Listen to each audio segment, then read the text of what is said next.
Mesdames, Messieurs, merci et surtout bienvenue à notre média FES Médiac. Nous sommes au siège de la Semaine africaine. Nous recevons le président de l'OCDH pour une interview concernant les centenaires des droits de l'homme. Et avec lui, nous allons donc nous entretenir autour de cette problématique. Évidemment, on va lui poser des questions sur le bilan qu'il peut tirer au terme des 100 ans de lutte commune. Également, il va nous parler de certains droits qui sont régulièrement violés au Congo-Brazzaville. Et enfin, on peut chuter par la Déclaration universelle des droits de l'homme qui, selon toute vraisemblance, paraît un texte dépassé. Alors, la réponse, vous l'aurez avec le président de l'OCDH. Bonjour Président, l'humanité venait de célébrer le centenaire des droits de l'homme. Comment vous, en tant qu'activiste des droits de l'homme, vous avez vécu cet événement? Merci beaucoup pour la question. Le centenaire de la FIDH a été célébré à Paris le 23 octobre dernier. Ça a été une cérémonie haute en couleur parce que la FIDH a fait son retour au lieu de sa naissance. Parce que quand la FIDH est créée à Paris, en France, et donc pour ce centenaire, ce premier centenaire, la FIDH a pensé faire le retour là où elle est née. Et donc ça a été un moment très très riche en couleurs, comme je disais tout à l'heure. Les actions menées pendant ces 100 ans ont été rappelées par les anciens dirigeants de la FIDH. Il y a eu même des interventions des autorités politiques françaises à l'occasion de ce centenaire. Le mot d'ouverture a été prononcé par Madame la Présidente Alice Mongwe, qui a été réélue à la tête de la FIDH. Et donc c'était un moment, comme je disais, plein de souvenirs, plein d'émotions. Et voilà, nous avons été heureux en tant que membre de participer à ce grand événement. Bien, 100 ans au service d'une cause commune. Est-ce qu'en termes de bilan, vous êtes satisfait?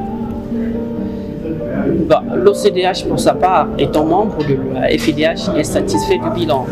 Bon, vous savez, comme on dit, l'œuvre humaine n'est jamais parfaite. Il y a eu aussi des faiblesses, ça nous devons le signaler. Mais selon le mode de fonctionnement de la FIDH, nous, en tant qu'OCDH, comme je disais tout à l'heure, sommes satisfaits du bilan. Il y a eu des avancées significatives. Ici, au niveau national, nous avons mené des actions qui ont été appuyées par la FIDH. Et ces actions, aujourd'hui, il y en a ceux qui sont encore en cours d'instance.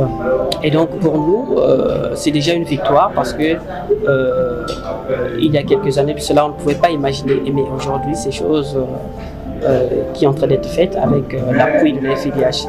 Donc le bilan, bien que mitigé, mais bon, nous disons que ça va. Ça. Alors, parlons des droits de l'homme pour les cas du Congo. Il y a cette question aussi très capitale. Les droits de l'homme sont un domaine très complexe. Au Congo-Brazzaville, pour être plus précis, quels sont les droits de l'homme qui sont régulièrement violés au Congo, monsieur le président? Parler de façon générale, ce sont les droits sociaux, les droits économiques, mais aussi les droits politiques. Et c'est donc sur ces trois types de droits que l'OCDH monitore souvent des cas de violation. Voilà. Et nous avons mis en œuvre un projet, le projet de nommé Pacte, avec l'appui d'un partenaire français, Agir ensemble pour les droits humains, un projet financé par l'Union européenne et la Fondation LED. Dans le cadre de ce projet, nous avons eu à monitorer plusieurs cas de violation. Et quand nous analysons ces cas de violation, la plupart de ces cas de violation, comme je vous disais tout à l'heure, sont des violations des droits sociaux, des droits économiques, des droits politiques, qui se manifestent à travers des arrestations arbitraires, des détentions arbitraires, il y a des enlèvements, il y a des cas de disparition forcée, et nous avons eu à monitorer tout ça. Et donc au Congo, c'est un peu ça la spécificité. Alors, pour l'OCDH, on aimerait comprendre où commence son action et où s'arrête-t-elle? L'OCDH, c'est une organisation non gouvernementale de promotion et de défense des droits de l'homme. Et on parle de promotion des droits de l'homme parce que il est important de faire connaître les droits de l'homme à tous et à chacun. Pour que chacun de nous, en tout cas, imbu de cette connaissance des droits, puisse mieux les défendre, mais qu'on puisse aussi respecter les droits des autres. Ainsi, on créerait une société plus tolérante et plus pacifique. Mais il revient aussi aux États, parce que les États prennent l'engagement, le cas du Congo, qui a ratifié les conventions internationales des droits de l'homme, beaucoup de conventions internationales sur les droits humains. Il revient à l'État de protéger les droits de l'homme sur la base de ses engagements. En quoi faisons? En mettant en place, en adoptant des lois, en mettant en place des mécanismes qui protègent les différents droits sur lesquels il s'est engagé. Et l'OCDH a aussi, dans le cadre de la dimension défense des droits de l'homme, de veiller à ce que l'État accomplisse ou tienne ses engagements internationaux. C'est là le rôle des autorités des droits humains. L'État lui-même ne peut pas s'auto-contrôler.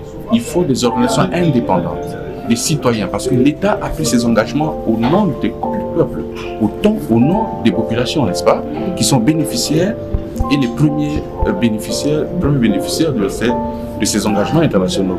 Mais il nous revient, nous, de vérifier, en train de surveiller, de veiller aux performances de l'État dans la protection des droits humains tels que l'État s'est engagé. Avant-dernière question, ces États africains, pour la plupart, justifient le fait que les droits de l'homme sont complexes et onéreux. Ils n'ont pas assez de moyens pour pouvoir donc respecter à la lettre tous ces droits de l'homme. Vous justifiez ça? Non, je ne pense pas que le respect des droits humains suppose des dépenses.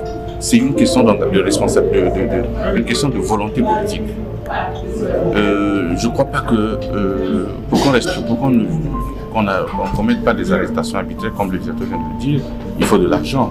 Il suffit de respecter une volonté politique pour qu'il n'y ait pas d'arrestation arbitraire, de cas de torture, qu'il n'y ait pas de disparition forcée. Donc c'est plus la volonté politique. Lorsqu'il y a un engagement politique à respecter les droits humains, le reste s'ensuit, le reste se constate. Et c'est là qu'on constate qu'il y a des droits qui sont respectés. Vous allez me dire peut-être qu'il y a les droits économiques, sociaux et culturels. Mais il suffit, l'État a pour rôle, c'est pour ça que l'État prend des engagements. L'État a pour rôle de prendre des engagements et de légiférer, de prendre des dispositions législatives, même réglementaires, qui protègent ces droits-là. C'est ça le rôle de l'État. C'est pas difficile de le faire lorsqu'il y a la volonté politique. Lorsqu'il y a des autorités qui ont une vision pour protéger les droits humains. Parce que les droits humains, ce sont des prérogatives intrinsèques à l'être humain. C'est ce qui fait que vous soyez un être humain, que vous soyez un être humain, que vous viviez dignement. Il suffit de vous retirer ces droits-là pour vivre, vous êtes sous-humanisé. Donc c'est ça qui fait que nous soyons des êtres humains. À commencer par le droit à la vie, le droit à la sécurité, à l'intégrité physique, le droit à un habitat décent, à une santé normale, à une éducation convenable. Et c'est tout cet ensemble-là, je pense que nous pensons, en tout cas au niveau des organisations des droits humains, que cela n'est pas onéreux, mais c'est juste la volonté politique qui manque parfois, mais pour des raisons plutôt d'intérêt particulier des hommes politiques. Alors, parlons de la DUDH, donc la Déclaration universelle des droits de l'homme. Au regard de l'évolution des sociétés, est-ce que vous pensez aujourd'hui que ce texte paraît dépassé? Non, elle demeure d'actualité. Nous venons de célébrer il y a 4-5 jours le 74e anniversaire de la Déclaration universelle des droits de l'homme. Cette déclaration a eu la chance d'énoncer de manière plus élaborée les droits intrinsèques à l'être humain. C'est vrai que dans la Déclaration universelle des droits de l'homme, on n'a pas anticipé les nouveaux droits qui surgissent. On parle du droit à l'environnement, du droit au développement, du droit à la paix. Ça, c'est des nouveaux droits. Mais ça ne veut pas dire que la Déclaration universelle des droits de l'homme est dépassée. Non. Les autres droits peuvent venir en fonction de l'évolution de nos sociétés, mais la Déclaration universelle des droits de l'homme reste d'actualité. D'ailleurs, c'est elle qui a généré beaucoup d'autres conventions internationales. Elle n'est qu'une déclaration. Comme on dit, la Déclaration universelle des droits de l'homme, c'est comme une déclaration d'amour. Et les pactes et conventions internationales, c'est comme les actes de mariage. Vous voyez la formule?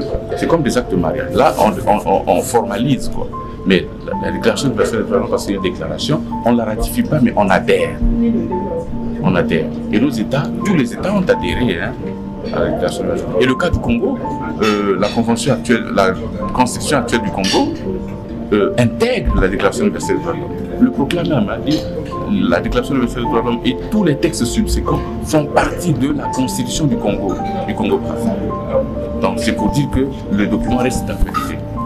Alors, est-ce que les activistes des droits de l'homme que vous êtes, vous travaillez conformément à la législation nationale de chaque État? Quelle législation? Les lois du pays. Les lois absolument, absolument, absolument. Et lorsque les lois sont dépassées et anachroniques, nous dénonçons parce qu'il est inapplicable. Ça se fait. Nous, on applique les lois. L'Observatoire congolais des droits de l'homme est une organisation qui va fêter son 30e bientôt là, qui est reconnue, agréée au niveau de l'État. Et donc, nous nous en tenons aux lois qui existent. Autrement, on ne peut pas fonctionner dans l'anomie sans respect des lois. Merci beaucoup. Merci.